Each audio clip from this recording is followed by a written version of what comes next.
ki, qonaqlarımız olacaq və biz qonaqlarımızla müxtəlif mövzuları müzakirə edəcəyik. Bilirsiniz ki, yaxın tarixdə Rəqəmsal İnkişaf Şurasının ilk iclası keçirildi. Birinci vitse-prezident Mehriban Əliyevanın sədrliyi ilə keçirilən iclas olduqca maraqlı məqamlarla yadda qaldı. Hansı ki, bir sıra müasir tendensiyalar, bir sıra müasir fikirlər həmin iclasda səsləndirildi. Məqsədimiz Azərbaycanı rəqəmsal inkişaf və süni intellekt sayəsində regionun aparıcı dövlətlərindən birinə çevirməkdir. Başlığı ən çox diqqət çəkən məqamlardan biri idi və biz mövzunu davam etdirəcəyik əlbəttə ki, qonağımızla. Qonağımız kimdir? Naxçıvan Muxtar Respublikası Rəqəmsal İnkişaf və Nəqliyyat Nazirliyi Rəqəmsal İnkişaf və İnnovasiya Şöbəsinin müdiri Etibar Əcdarovda. Etibar bəy, sabahınız xeyir olsun. Sabahınız xeyir. Gününüz uğurlu keçsin deyirəm birinci növbədə. Çox sağ olun. Mövzu çox maraqlıdır, aktualdır, nəzərə alsaq ki, dövrün əsas tələbi budur. Rabitə, kommunikasiya və müasir texnologiyanın tətbiqi artıq bir ənənə halını alıb. Siz həmin iclası necə dəyərləndirərsiniz, şəxsi fikrinizcə və nə kimi əhəmiyyəti olacaq bundan sonra ən müasir texnologiyaların tətbiqi sayəsində?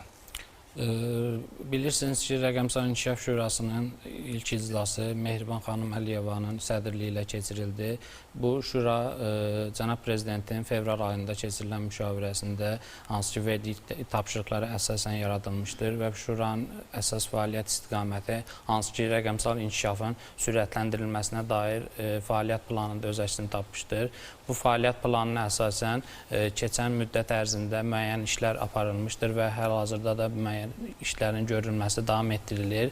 Bu istiqamətlərin ən başlıcası hansı ki süni intellekt texnologiyalarıdır ki, bilirsiniz ki, hal-hazırda süni intellekt belə deyək, inkişaf etmiş bütün ölkələrdə əsas fəaliyyət istiqamətlərindəndir və bu istiqamətlərə əsasən Azərbaycanda da bu istiqamətdə bir çox işlər aparılır ki, hansı ki Azərbaycanda rəqəmsallaşmaya keçid, MyGov-un tətbiqi, SIMA rəqəmsal imzanın tətbiqi və həmçinin digital login üzərindən hansı ki giriş imkanları yaradılmışdır ki, hal-hazırda ölkə üzrə belə deyək, dövlət qurumlarının göstərdiyi xidmətlər əsasən MyGov üzərindən təqdim olunur və bu da bir növü rəqəmsallaşmaya keçidin əsas başlıca prinsiplərindəndir. Vətəndaş hansısa bir dövlət qurumuna fiziki olaraq yaxınlaşmadan həmən platforma üzərindən istədiyi məlumatları ala bilir. Həmçinin həmən xidmət üzərindən vətəndaşlara süni intellekt əsaslı dəstək də göstərilir ki, bu da vətəndaşların istənilən vaxtda dövlət qurumuna müraciət etmədən hər hansı bir dəstək almanın imkanı verir. Bugün süni intellektin tətbiqi belə deyək, hansısa dövlət üçün əsas prioritet sayılır. Çünki süni intellektin tətbiqi ilə hansı ki əvvəl belə deyək ölkələrdə əsas belə deyək güc neft-qaz sektoruna verilirdisə, hal-hazırda texnologiya bu imkanı demək olar ki üstələyibdir. Hansı ölkədə ki texnologiya sürətli inkişaf eləyir, hansı ölkə ki texnologiya ilə belə deyək həmənki gündə ayaqlaşa bilirsə, o ölkə demək olar ki daha güclü, daha iqtisadi cəhətdən daha inkişaf etmiş ölkə sayılır və bunlarla əlaqəli həmən sahə inkişaf etdikcə təkcə süni intellekt texnologiyası yox, həmçinin kiber təhlükəsizlik, kadrların yetişdirilməsi və həmçinin modern hüquqi bazanın formalaşdırılması da əsas belə deyək istiqamətlərdəndir ki, bunların hər biri eyni anda, eyni dövrdə aparılmalıdır. Çünki belə deyək, süni intellekt inkişaf elədikcə təhlükələr də böyüyür və bu təhlükələrin qarşısını almaq üçün biz kiber təhlükəsizliyi də inkişaf elətdirməliyik. Çünki hər gün yeni bir təhlükə, yeni bir kiber hücum çıxır və bu o demək deyil ki, biz süni intellekti inkişaf elətdirək və digər tərəfdən hansı ki kiber təhlükəsizliyimiz yerdə qalsın. Ona görə hər biri eyni istiqamətdə, eyni vaxtda qarşılıqlı şəkildə, paralel şəkildə bəli, inkişaf elətdirməlidir və süni intellektin inkişafı o demək deyil ki, kadr potensialını da azaltmaq lazımdır. Xeyr, əksinə kadr tərəfdən də biz daha inkişaf etməliyik, yeni belə deyək kadrlar yetişdirməliyik ki, bu sahə üzrə biz də bir hegemon dövlətə çevrilək və gələcəkdə Azərbaycan dövləti bu hansı ki süni intellekt texnologiyasından istifadə edən deyil, həmçinin bunu burada məsələn istehsal edib xaricə idxal edən bir dövlət olmalıdır. Və bu istiqamətdə də hazırda işlər görülür. Azərbaycanda hansı ki süni intellekt sahəsində verilən qanunlar, həmçinin yaradılan süni intellekt mərkəzləri də bu sahəyə belə deyək yanaşmanı göstərir. Yəni bir sıra hallarda biz artıq son illərdə Azərbaycanda etalon kimi formalaşan texnoloji üstünlüklərdən bəhs edə bilərik. Biraz bundan qabaq siz MyGov-dan bəhs edədiniz. Hansı ki elə həmin iclasda da vurğulanmışdı. MyGov istifadəsi 2.7 milyondan 3.5 milyona çatmışdı. Yəni artıq hər kəs bundan istifadə edir. Məsələn, e-sosial platformasına MyGov-dan da qoşula bilir. Yaxud da ki, nə isə imzalamaq lazımdır, Sima birbaşa MyGov-a da bağlı. Yəni, vətəndaşlar üçün o qədər əlçatanlıq formalaşıb ki, artıq hər kəs öz işini özü eləyə bilir və hansısa dövlət qurumuna getmədən, fiziki təmas olmadan birbaşa sənədlərini də dərc edə bilir, informasiyalarını da əldə edə bilir, arayışlarını ala bilir. Yəni, bütün bunlar son illərdə Azərbaycanda bir brend baza forması kimi, düşünün bir asan xidmət, bir də MyGov kimi düşünün. Yəni, bunu bu şəkildə də müqayisə etmək olar. Süni intellekt əsas diqqət çəkən məqamlardan biri idi və süni intellektin tətbiqi eyni zamanda orada hətta nazir demək Rəşad Nəbiyev də xüsusi bəzi məqamlara toxunmuşdu.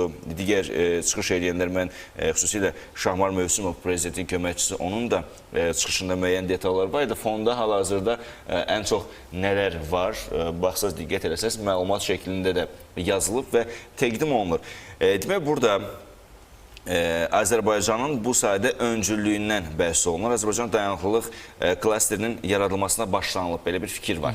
Yəni, burada sizin də qeyd elədiyiniz kimi texnologiya ayaq uydurmaq, həm də bunun təhlükəsizliyi tərəfində təmin etmək, yəni paralel şəkildə aparmalıdır. İstəyirəm bir balaca da bu məqamat toxunaq biz. Yəni, vətəndaşlar üçün artıq hər şey əlçatandır. Necə ki, asan xidmətdə öz işlərini asanlıqla həll edirlər, eyni ilə də əlində telefon bütün işlərini rahatlıqla həll edə bilər. İstənilən sənədi imzalamaq da mümkündür, istənilən sənədə əlçatanlığı təmin olunması da mümkündür. Burada Yaqub bəy deməli cənab nazir Rəşad Nəbiyevin vurğuladığı kimi də son 3 ay müddətində hansı ki istifadəçi sayı 2.7 milyondan 3.5 milyona çatmışdır. Yəni bu da onu göstərir ki, artıq vətəndaşın dövlət xidmətlərinə etimadı və hansı ki belə deyək, buradan göstərilən xidmətləri daha asan şəkildə qəbul etməsi artımdadır və bu onu göstərir ki, vətəndaşlarımız artıq həmçinin də rəqəmsal savadlılıq istiqamətində müəyyən biliklərə sahibdirlər ki, bu say qısa müddət ərzində bu qədər artıb. Yəni, ciddi rəqəmdir bu arada. Bəli, təbii ki, hardasa 800 minə yaxın vətəndaş artımı deməkdir. Yəni, bu əvvəlki dövrə baxanda çox, belə deyək də, cüzi artımlar olurdu. Amma son 3 ay müddətində hansı ki keçirilən müşavirədən sonra bu artımın çoxalması o deməkdir ki, həm düzgün maarifləndirmə gedir, həmçinin vətəndaşlarımız artıq bu texnologiyaya uyğunlaşır. Çünki hal-hazırda hər bir vətəndaşın evində demək olar ki, texnologiya var. Bu baxımdan da vətəndaşların rəqəmsal bacarıqları da yüksək səviyyədə olmalıdır. Bu istiqamətdə düzdür, ölkəmizdə istər sosial şəbəkələr üzərindən, istər media vasitəsilə daima maarifləndirmə işləri gedir. Hətta yerlərdə belə bununla bağlı hansı ki işlər aparılır. Hətta bu yaxınlarda MyGov platformasından belə deyək, vətəndaşların fikirlərini almaq üçün, hansı ki orada o tətbiqdə həmən yeniliklər etmək üçün əməkdaşlar Gəncə şəhərində də oldular. İlk Bakı şəhərində olmuşdu və Gəncə şəhərində də bununla bağlı görüş keçirildi. Vətəndaşların o təklifləri əsasında hansı ki MyGov platformasında nə yeniliklər etmək olar, onların müzakirəsi aparıldı. Həmçinin burada əsas məqam proaktiv xidmətlərlə bağlıdır. Çünki proaktiv xidmətlər hal-hazırda əhatə dairəsini genişləndirir. Gələcəkdə belə deyək, vətəndaş dövlət qurumuna müraciət eləmədən dövlət qurumunun özü vətəndaşa bu xidmətlə bağlı təklif göndərəcək. Hansı ki, misal gətirək, məsələn, uşağa görə bir dəfəlik müavinətin alınması. Əvvəl bununla bağlı bir neçə dövlət qurumuna müraciət var idisə, artıq vətəndaşa avtomatik olaraq bu özü xidmət olaraq təklif göstəriləcək. Tutalım ki, vətəndaş sisteminə daxil olanda birbaşa görünəcək ki, buna bu müavinət ödənilibdir. Əlavə olaraq vətəndaş məsələn pensiyaya çıxan ərəfədə gedib hansısa bir quruma müraciət eləməyə ehtiyac qalmayacaq. Vətəndaşa birbaşa hansı ki pensiya kapitalı hesablanacaq və bu hansı ki proaktiv xidmətlərin daha da artmasına gətirib çıxaracaq. Əlavə olaraq qeyd elədiyiniz klasterlə bağlı belə dediyimiz kimi süni intellekt inkişaf etməklə bunun kiber təhlükəsizlik tərəfində inkişaf elətdirmək lazımdır. Cənab nazirin vurğuladığı kimi ölkədə milli hansı ki biz ona qısaca milli SOC və yaxud milli CERT də deyə bilərik. NSOC və NCERT olaraq adlandırılır. Bu mərkəzlərin yaradılması da nəzərdə tutulur. Həmçinin milli kiber təhlükəsizlik platformasının yaradılması da bu istiqamətdə görülən işlərdən biridir və bu nəyə gətirib çıxaracaq? Təbii ki 100% kiber təhlükəsizliklə bağlı demək olmaz ki, bu 100% təhlükəsizlik, yəni bu sahə elədir ki, 100% təhlükəsizlik deyə bir şey yoxdur. Təbii ki, hər bir yeni texnologiya çıxanda hackerlar tərəfindən bunun hansı ki o kiber hücumlar tərəfində tapıb çıxara bilirlər. Amma hansı ki o yaradılan platformalarla bu təhlükələr qabaqcadan analiz ediləcək və bunların qarşısını necə almaq olar və həmçinin belə bir hücum olarsa qısa müddət ərzində dayanmalar olsun deyə işlər aparılır. Yenə istənilən halda bir sıra məqamlar var ki, böyük perspektivlər vəd edir, xüsusən də texnoloji inkişaf. Sadə bir məqam deyək, Azərbaycan segmentində App Store və Play Store-da ən çox yüklənən proqramlardan biri elə Mayq oldu. Bu elə onu deməyə əsas verir ki, yəni insanlar hansı dərəcədə artıq etimad göstərirlər bu proqrama. Və yeni texnologiyaların tətbiqi gələcəyi yaxınlaşdıran müxtəlif məqamların artıq bizə yaxınlaşması, yeniliklər vəd edir və bu da gənclər arasında müxtəlif startup layihələrinin yaradılması ilə nəticədir. Sizin ümumi fikrinizcə, yəni başqa nələrə kömək edə bilər? Məhz bu sayədə müəyyən güzəştlər də var, vergi güzəştləri var və digər texnoloji vasitələrə dövlət imkanlarının daha da artıq təşkil olunması var. Yəni nələr vəd edir bu bizə ki, bizi gələcəkdə nə gözləyə bilər?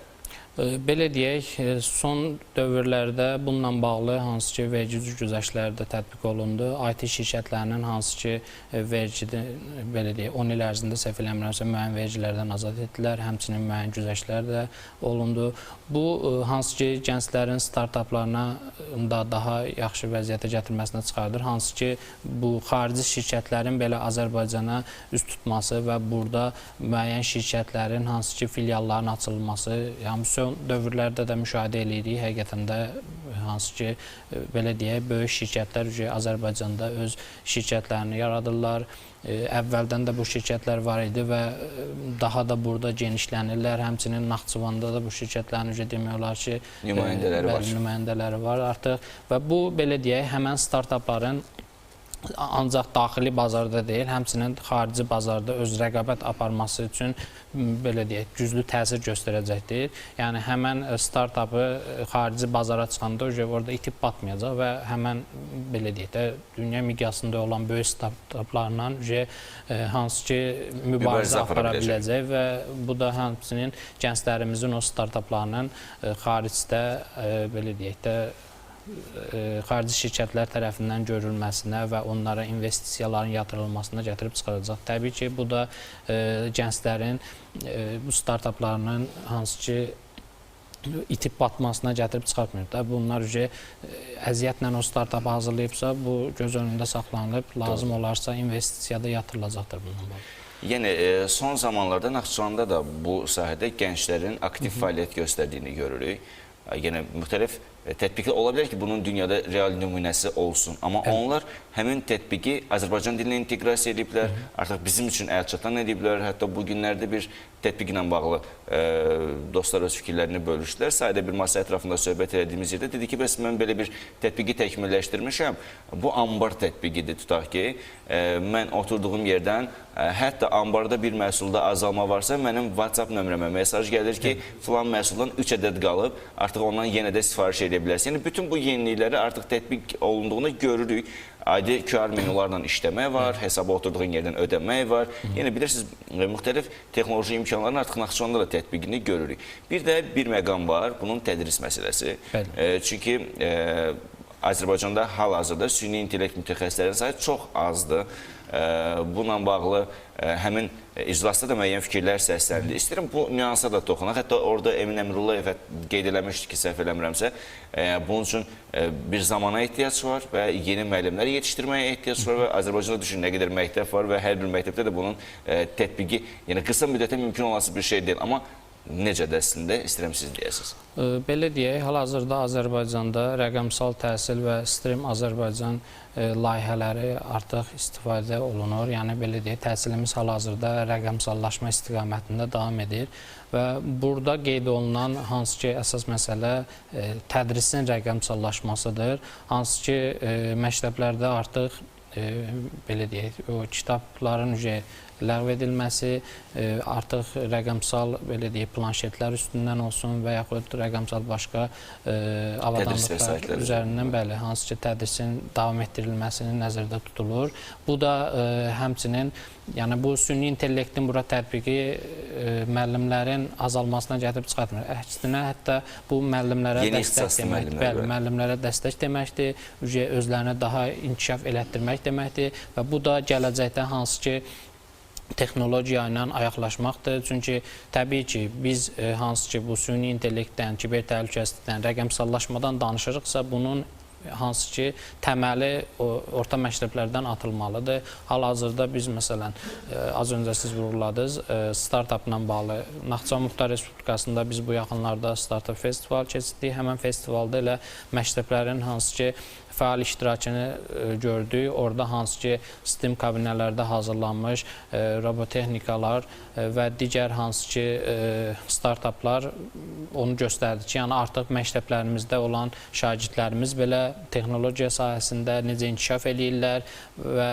hətta belə deyək, aşağı sinifdə oxuyan şagirdlərimiz belə müəyyən bir startuplar çıxartmışdı ortaya. Maraqlı nəticələr əldə ediblər. Təbii ki, biz məsələn, hansı ki, keçirilən Robotex Azərbaycan və yaxud Texnofestlərdə bizim hansı ki, orta məktəblərinin şagirdlərinin necə fəal olduğunu orada görürük. Həmçinin bəziləri hətta yerdə tutmuşdu orada. Bu da Azərbaycanda belə deyək, texnologiyanın inkişafını göstərir ki, hansı ki, texnologiyanı təməldən ataraq, belə deyək, daha yuxarı səviyyələrə gətirib çıxartmaq deməkdir. Əlbəttə ki, hər gün texnoloji yeniliyi baş verir və bu yeniliklərə ayaq uydurmaq və hətta hər gün yaranan yenilikləri belə tətbiq etmək əsas məsələlərdən biridir və bugün bu istiqamətdə həyata keçirilən, ölkə səviyyəsində həyata keçirilən tədbirlər də olduqca əhəmiyyətlidir. Hansı ki, biraz bundan qabaq adını qeyd elədiyimiz Rəqəmsal İnkişaf Şurasının həm yaradılması, həm də ilk iclasının keçirilməsi, iclasda müzakirə olunan mövzular ona deməyə əsas verir ki, ölkəmizdə bu sayədə ciddi islahatlar həyata keçiriləcək və bundan sonra da bu istiqamətdə daha uğurlu layihələrə şahidlik eləyəcəyik. Biz təşəkkür edirik sizə, çox sağ olun. Səhər-səhər əslində texnologiya cəhətdən biraz da həm özümüz də məlumat aldıq, maarifləndik və keçirilən ilk iclasın da əhəmiyyətindən bəhs eləmiş olduq. Minnətdarıq sizə, çox sağ olun.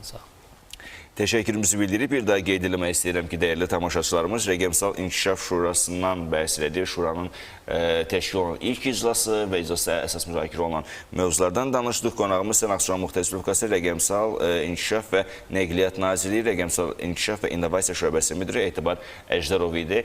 Biz isə proqramımızı davam etdiririk növbəti sujetimizlə. Gəlin həmin sujeti izləyək. Birazdan yenə də qonağımız olacaq, yenə də tamam fərqli bir mövzunu müzakirə